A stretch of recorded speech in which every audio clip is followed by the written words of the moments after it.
আসসালামু আলাইকুম রহমতুল্লাহি ওয়া বারাকাতুহু। স্নো দেশ, বরফের দেশ কানাডা। এদেশে স্নো না পড়লে তো আর হবে না, প্রচুর ঠান্ডা।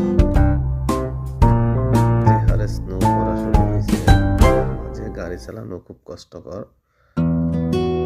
অনেক রিস্ক হয়ে থাকে।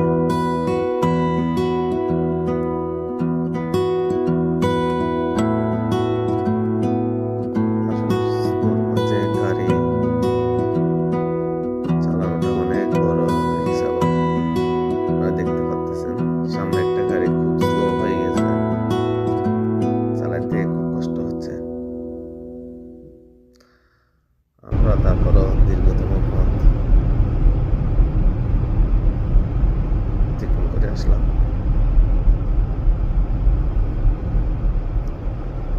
যদিও বা এইসব দেশে গাড়ি চালানোর ক্ষেত্রে একটু নিয়ম মাফিক চলে, এই জন্য দুর্ঘটনা কম হয়ে থাকে।